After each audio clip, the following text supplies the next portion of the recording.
சேலத்தில் இந்திய கம்யூனிஸ்ட் கட்சியின் 26வது மாநில மாநாடு கொடியேற்றத்துடன் தொடங்கியிருக்கிறது. வரும் 18ஆம் தேதி வரை நடைபெறவுள்ள மாநாட்டில் இந்திய கம்யூனிஸ்ட் கட்சியின் மாநில செயலாளர் முத்தரசன் மற்றும் அக்கட்சியின் நாடாளுமன்ற சட்டமன்ற உறுப்பினர்கள் பங்கேற்றுள்ளனர். விவரங்களை நம்முடைய செய்தியாளர் சிலம்பரசன் வழங்கலாம், கேட்கலாம். சிலம்பரசன், விரிவான விவரங்கள். வணக்கம். இந்திய கம்யூனிஸ்ட் கட்சியின் 26வது மாநில மாநாடு சேலத்தில் இன்று கொடியேற்றத்துடன் தொடங்கியுள்ளது. குறிப்பாக சேலம் பழைய பேருந்து நிலையம் அருகே உள்ள நேரு கலையரங்கத்தில் இன்று தொடங்கி வருகிற 18ஆம் தேதி வரை இந்த மாநாடானது நடைபெறவுள்ளது.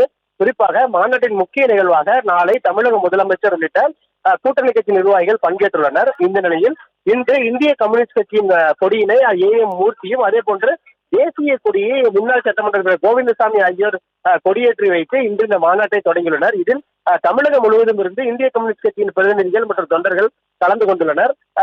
குறிப்பாக இதில் தற்போது அந்த கட்சியின் முக்கியமான செயற்குழு பொதுக்குழு கூட்டமும் இந்த 18ஆம் தேதி முதல் 18ஆம் தேதி வரை நடைபெற உள்ளது. இதில் கட்சியின் செயலாளரை மாற்றுவது குறித்த முக்கிய முடிவும் எடுக்கப்படுவதாகவும் தெரிவிக்கப்படுகிறது.